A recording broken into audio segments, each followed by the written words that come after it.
Hadirin peserta Madrasah Amir rahimahullah.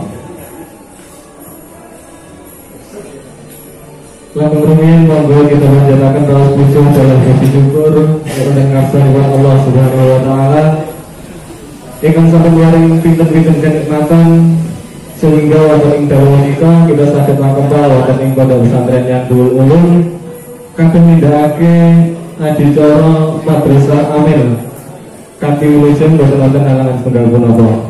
Selawat salam mugi-mugi tansah kunjuk dhateng Nabi Muhammad sallallahu alaihi wasallam ingkang sampun buta umatipun saking zaman Zaidiyah menuju zaman Islam yang akan kita rawasaken sakmenika saha ingkang kita ambantu syafaatipun benjang wonten ing yaumil qiyamah. Wonten ing mriki kawula minangkani pranata adicara badhe maosaken susunan acara wonten ing dalu menika. Acara ingkang angka setunggal pembukaan, angka kali wawasan tahlil, angka 3 aos fikih zakat, angka sekawan doa lajeng penutup. Adicara ingkang angka setunggal inggih menika pembukaan, monggo kita buka adicara wonten dalu menika kanthi wawasan umum kitab. Mugi-mugi paring lancar wonten saking awal ngantos akhir. Ala hadinya wa bi kulli niyatin shalihah al-Fatihah.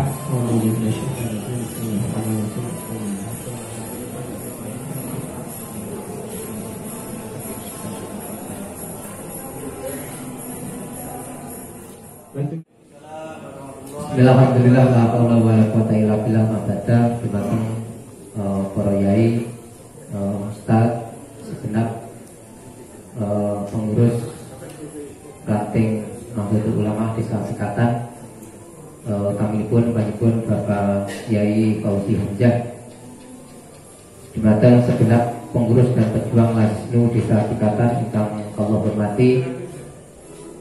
Mukadimah dereng ngajeng ngapunten kepareng matur Allah wonten mriki dipun amanahi saking pengurus Lasnu Kecamatan Monodadi kapure ngawontenaken Madrasah Amil utawi ngaji fikih zakat dalam rangka persiapan kita mengelola zakat fitrah tersebut lan umumipun zakat juruk lan tijarah. Niki mangke kados ingkang kita ayahi beberapa pelaksanaan Madrasah Amil wonten ranting-ranting sanese ketika dipun laksanakan malam hari khususipun ba'da taraweh niki alokasi waktu yang kita kita tawarkan atau mungkin kita sepakati kurang lebih mangke 2 jam. Jadi ada 3 materi pokok yang nanti kita dipun sampaikan. Yang pertama tentang fikih zakat wonten tiku antara lain enten napa zakat fitrah kalian zakat juruk lan tijarah sesuai wonten materi kang sampun panjenengan asta. Niki mangke kersane wekdal lebih efektif ketiga materi mulai zakat fitrah, zakat juruk lan tijarah niki kita alokasikan untuk zakat fitrahnya kurang lebih sekitar 50 sampai 60 menit untuk materi zakat fitrah. Dan untuk zakat juruk dan zakat tijarah ranten niki materi niki boten begitu kathah dan barangkali yang disampaikan mangke nggih boten terlalu napa kersane boten melebar. Iki mangke kita alokasikan waktu sekitar 30 menit. Berarti 60 menit kalian 30 menit kurang lebih 1,5 jam. Itu materi kita sampaikan. Selebihnya mangke kondisional ketika wonten waktu mangke untuk sesi tanya jawab kita alokasikan waktu sekitar 20 menit. Jadi perkiraan mangke sak menika jam 9 kurang seperempat, perkiraan mangke jam 10-15 menit niko materi sudah tersampaikan.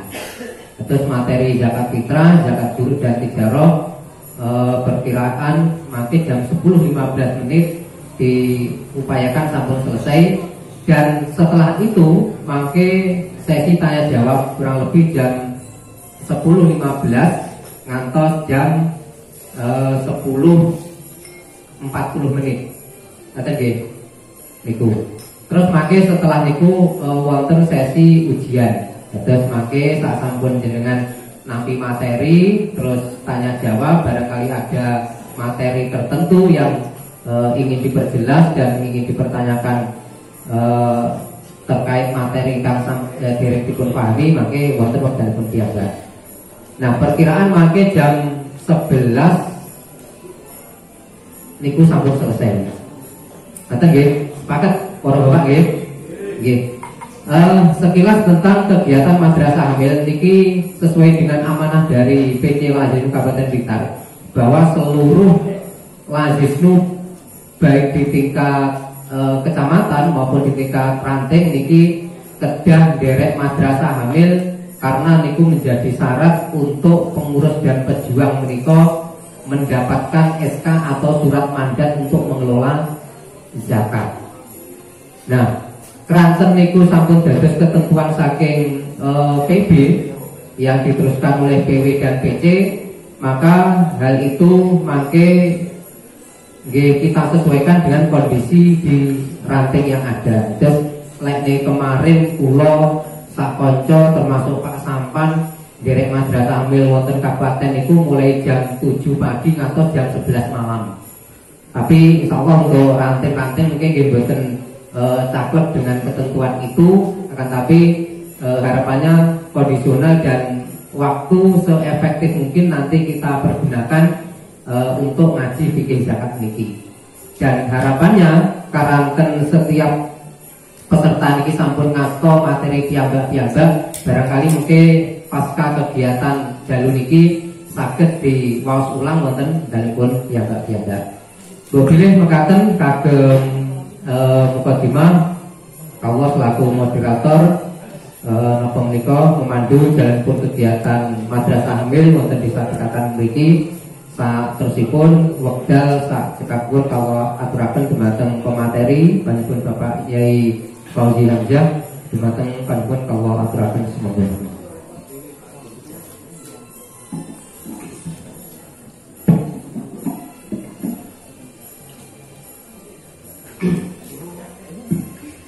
Assalamualaikum warahmatullahi wabarakatuh. Bismillahirrahmanirrahim. Alhamdulillahirabbil alamin. Wassalatu wassalamu ala sayyidina wa maulana Muhammadin wa ala alihi wa ashabihi ajma'in.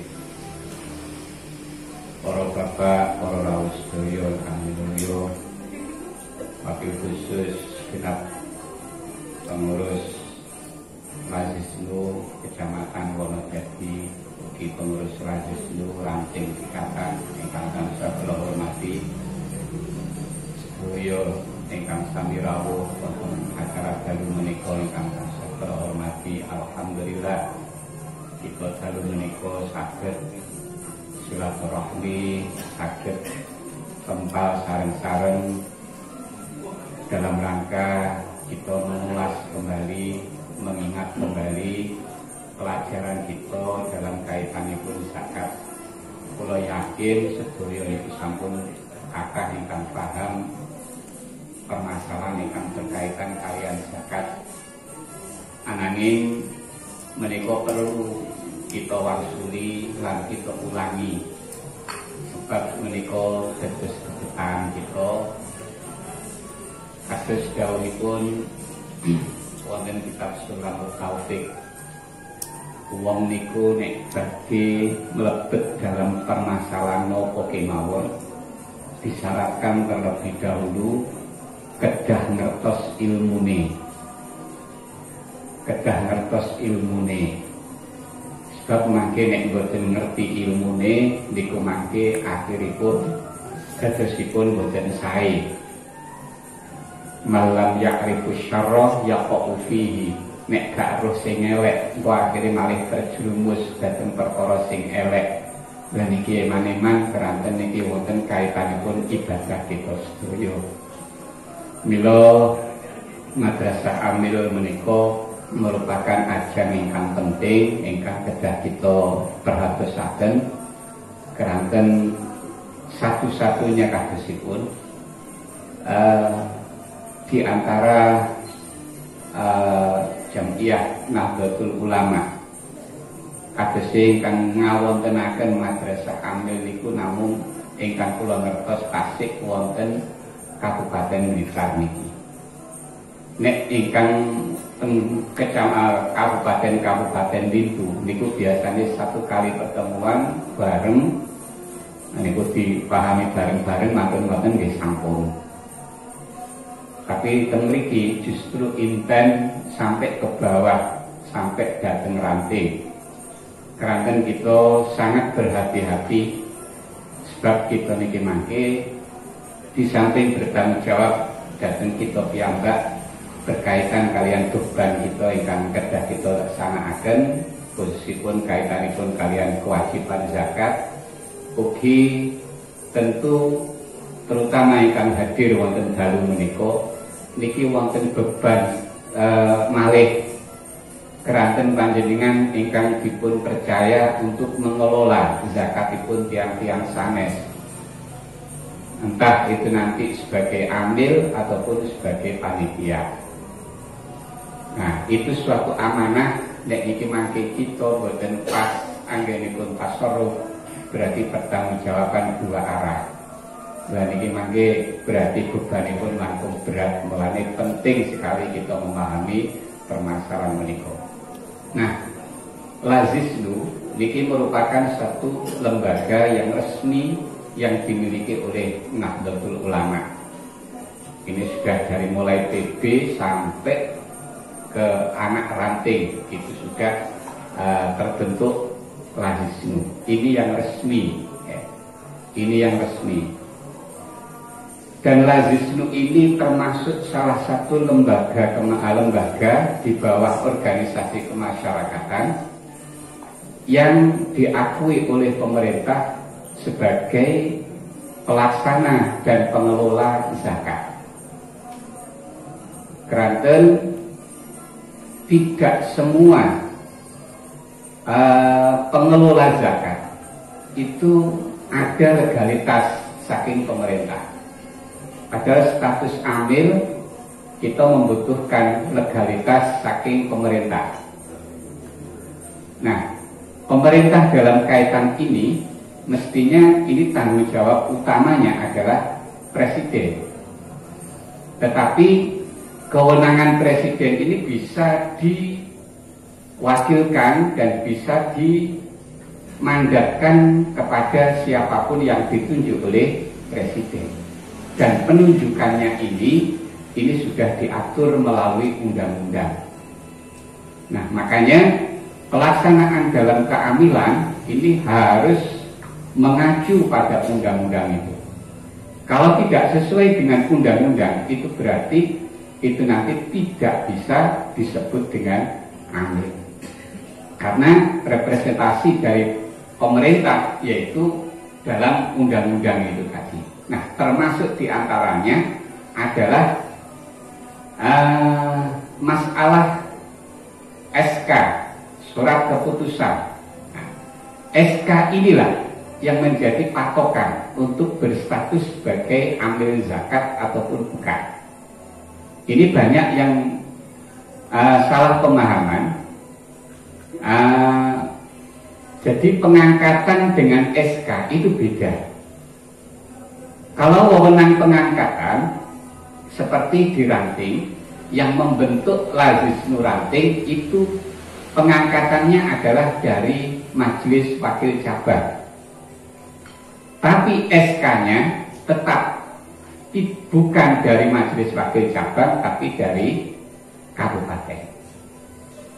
Itu prosedur yang ada karena menurut undang-undang mengacu pada Basnas, ya, mengacu pada Basnas itu hanya berhenti di tingkat kabupaten, tidak sampai ke bawah ke tingkat kecamatan, apalagi di tingkat kelurahan, berhentinya sampai kabupaten.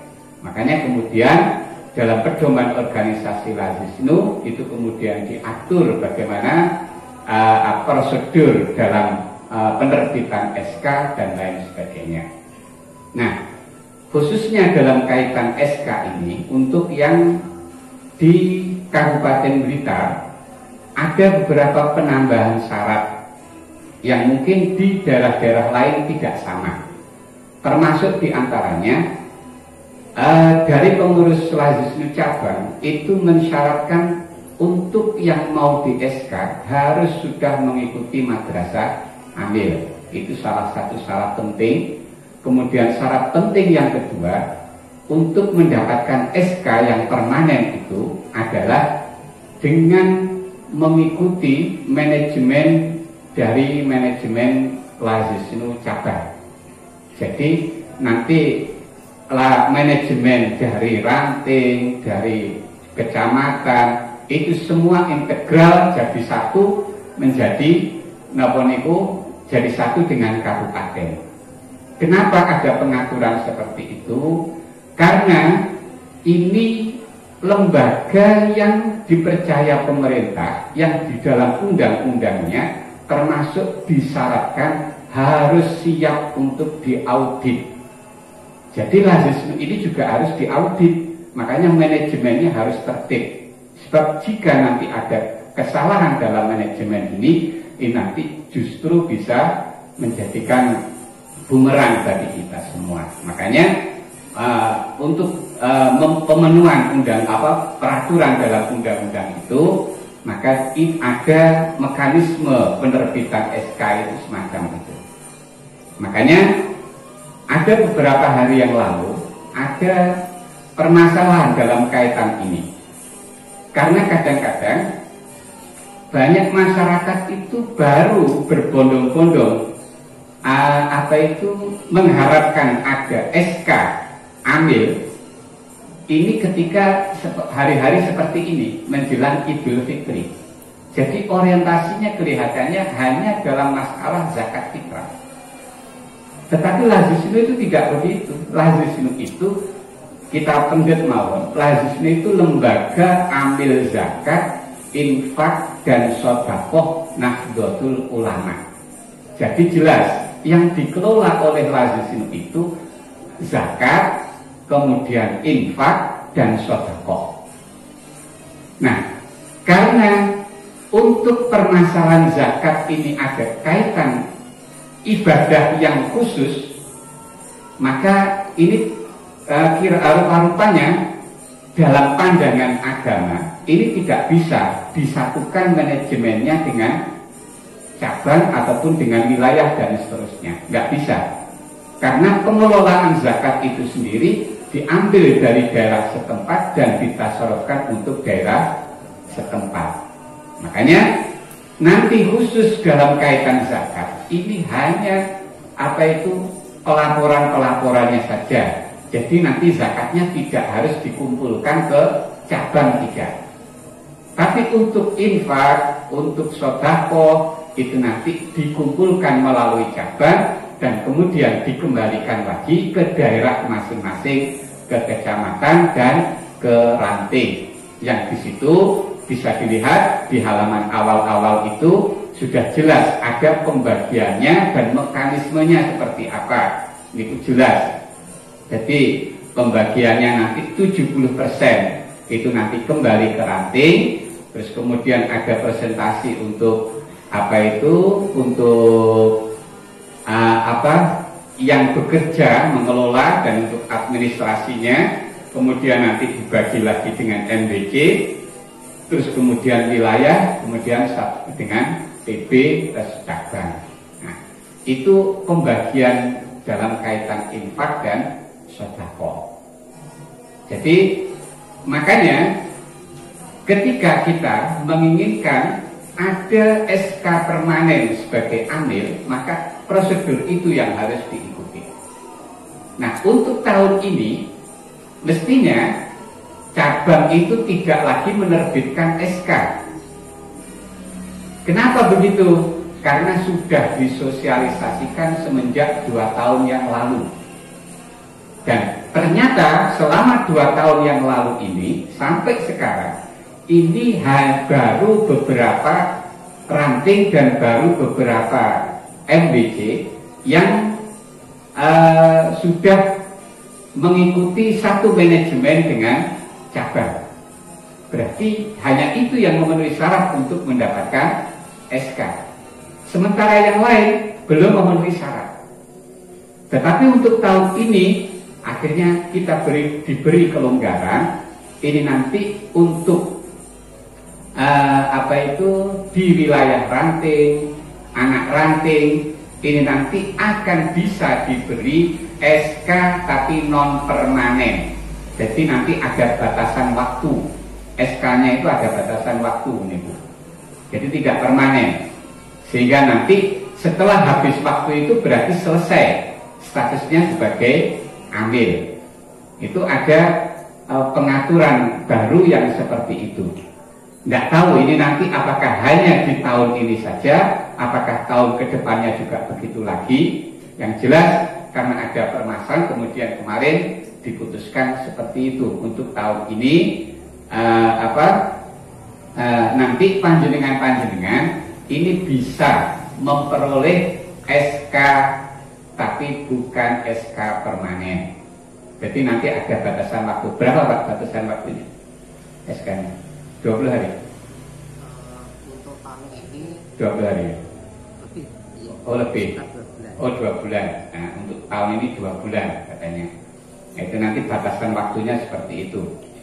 Nah, Bapak-bapak, ini penting kita pahami karena nanti kita akan pahami siapa ambil dan siapa yang bukan ambil. Yang bukan ambil berarti panitia zakat. Konsekuensinya apa? Banyak konsekuensi yang nanti harus terjadi di situ. Termasuk diantaranya konsekuensinya adalah bahwa kalau ambil ini nanti termasuk mustahiquz zakat. Orang yang berhak menerima zakat kalau amil.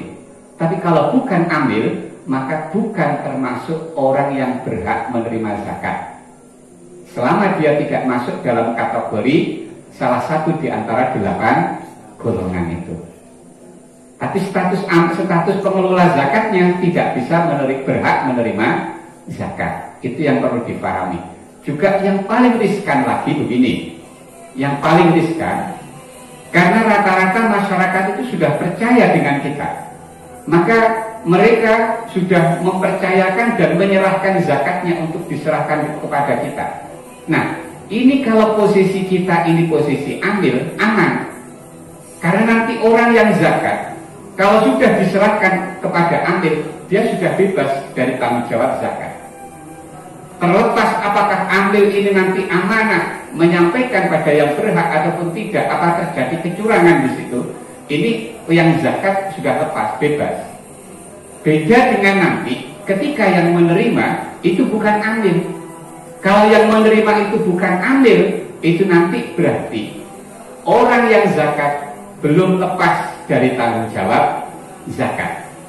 Sehingga karena belum lepas, seandainya ada penyelewengan dari panitia, berarti orang yang zakat ini belum zakat ini.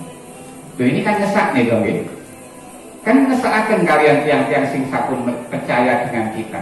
Tapi ternyata zakatnya masih belum dianggap sah karena ada penyelewengan dalam pengelolaan zakat nih.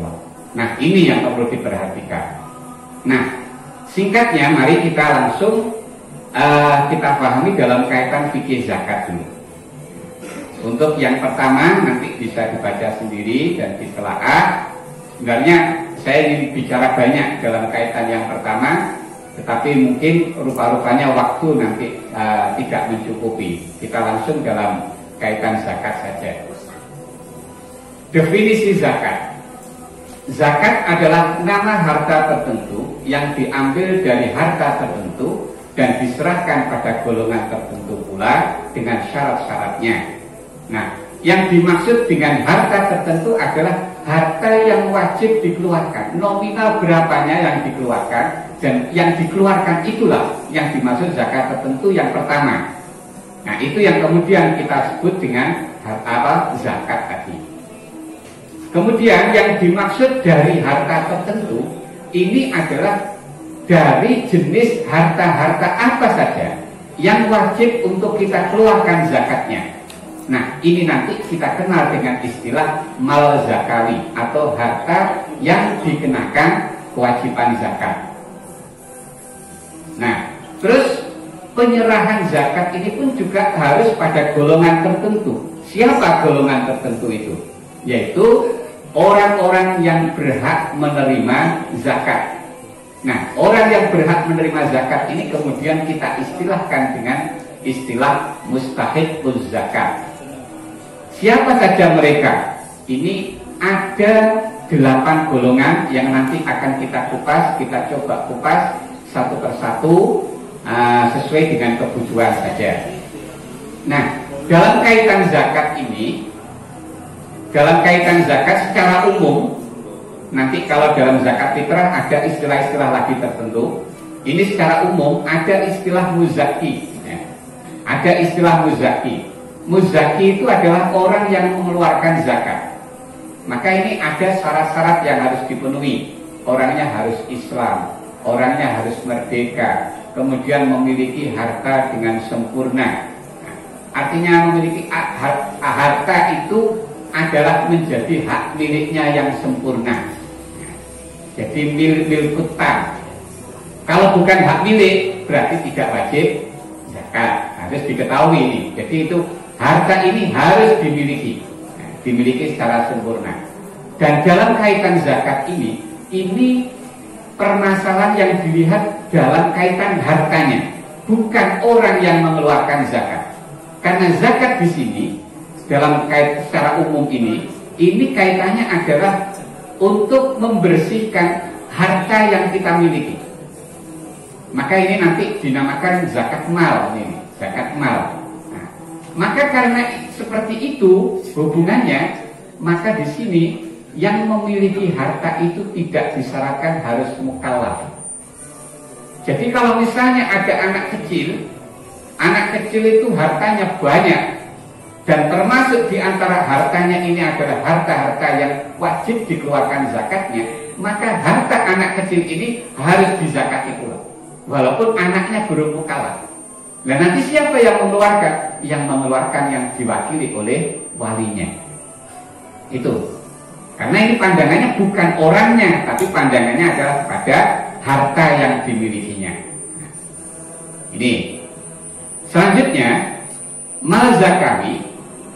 Dalam konteks Syafi'iyah, mal zakawi itu sudah ditentukan. Ya. Makanya disebut di sini harta yang wajib dikeluarkan zakatnya ada 6 macam. 1, binatang. Binatang ini menurut Syafi'iyah hanya ada 3 jenis binatang, yaitu onta, sapi, dan kambing.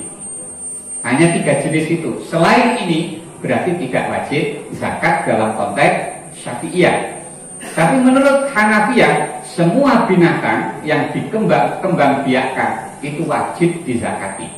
Termasuk yang ternak ikan, yang ternak ayam, itu berarti kalau harus keluar zakat. Itu dalam mazhab Hanafi. Terus yang kedua, tumbuh-tumbuhan. Tumbuh-tumbuhan ini meliputi makanan pokok dalam kondisi normal. Nah, ini nanti ada buah, ada hasil pertanian. Kalau buah, itu pun juga hanya ditentukan 2 jenis, yaitu anggur dan kurma, tidak lebih dari itu. Yang punya mangga, yang punya durian. Durian itu kan mahal, misalnya dia punya durian banyak sekali, mungkin nilainya, harganya lebih tinggi daripada nilai kurma ataupun nilai anggur misalnya. Walaupun toh begitu, karena ini bukan yang dimaksud di dalam dalam nas, maka ini tidak wajib dizakati. Karena hanya ada 2 buah itu tadi yang wajib dizakati. Terus untuk yang hasil pertanian itu nanti akan kita kupas secara mandiri dalam pembahasan zakat zuruk di belakang nanti. Selanjutnya yang ketiga, emas dan perak. Ini emas dan perak. Tapi emas dan perak ini yang dimaksud bukan emas perak yang dijadikan perhiasan. Kalau yang dijadikan perhiasan itu tidak ada kewajiban zakat. Jadi ini di luar itu yang kita simpan, yang kita jadikan aset kita, itu nanti yang wajib dizakati. Satu contoh begini, sekarang kan ada model bisnis investasi emas yang dikembangkan oleh Pegadaian, PT Pegadaian. Nah, PT Pegadaian ini ada salah satu itemnya adalah investasi emas. Jadi nanti sistemnya hampir sama dengan nabung. Jadi panjenengan nanti bawa uang ke sana. Nah, ini nanti uang panjenengan kemudian dikruskan dengan nilai emas. Nah, tinggal panjenengan punya berapa rupiah dikruskan di situ, berarti otomatis panjenengan sudah beli emas, dan emas itu panjenengan simpan di Pegadaian. Nah, berarti kalau begitu seperti ini berarti kita punya aset emas. Nah, ini berarti nanti wajib untuk kita keluarkan zakatnya. Selanjutnya yang keempat, barang tambang. Nah, barang tambang ini kita tidak begitu berkepentingan dalam kaitan ini. Kemudian rikas, harta temuan dari peninggalan jahiliyah. Nah, ini juga tidak begitu berkepentingan. Paling-paling jarang sekali orang sekarang menemukan itu. Kemudian 6, ini yang masih relevan dengan kita. Yang 6 adalah harta dagangan atau kita kenal dengan zakat tijarah. Nah, nanti sedikit kita kupas dalam kaitan zakat perdagangan. Terus yang ke-7, nah ini yang beda. Yang 7 ini beda dengan 6 yang di atas. Kalau yang 7 ini nanti juga disebut zakatul badan. Makanya ini kaitannya bukan dengan harta, tapi kaitan dengan sosok orang yang mengeluarkan dan orang yang dikeluarkan zakatnya. Maka di sini nanti dalam zakat fitrah ini nanti ada istilah muaddi, ada istilah muadda anhu. Nanti kita pahami dalam zakat fitrah. Ini yang sedikit beda. Makanya ini kalau yang 6 tadi kaitannya dengan harta benda, kalau yang ke-7 ini kaitannya dengan orang yang terbebani zakat. Maka zakat ini juga disebut dengan zakat badan. Selanjutnya dalam kaitan nisab tanaman. Nisab tanaman itu awal mula ini pakai ukuran takaran. Nah, takarannya berapa? 1 ausuk. 60 ausuk di sini. Ada 60 ausuk. Nah, 60 ausuk ini setelah diriset oleh para ulama, kemudian dikonversikan datang timbangan, ini menjadi 300 sok. Nah, 1 soknya berapa? 1 soknya menurut 3 imam adalah 3,145 liter atau sama dengan 14,65 cm. Niki menurut imam, dan menurut Imam Abu Hanifah yaitu 4,683 liter atau 16,73 cm setiap kali panen atau hasil 1 tahun. Terus nisab dagangan sama dengan nisab emas, yaitu 20 miskol. Ini pakai timbangan, kalau emas 20 miskol. Menurut 3 madhab, menurut madhab 3 imam, yaitu 77,50 gram. Ini emas murni, emas 24 karat. Terus menurut Imam Abu Hanifah 107,75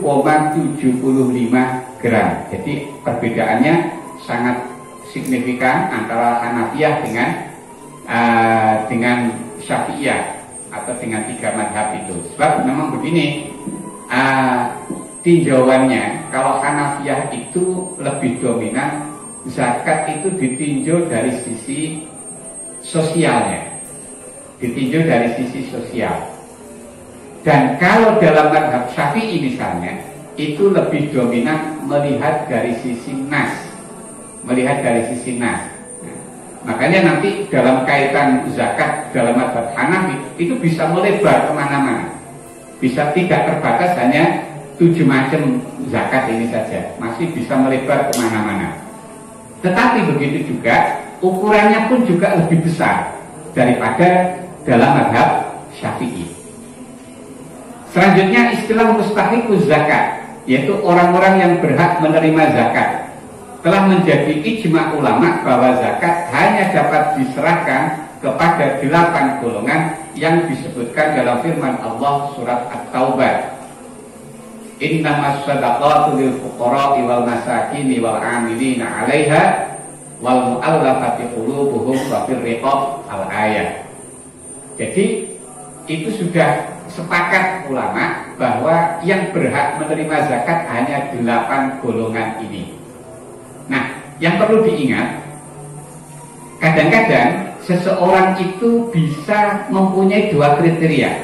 Satu contoh, kalau dalam konteks yang ada di sekitar kita, sakit kita persandingan, kita selaku amil, tapi di samping kita menjadi amil, kita juga termasuk miskin.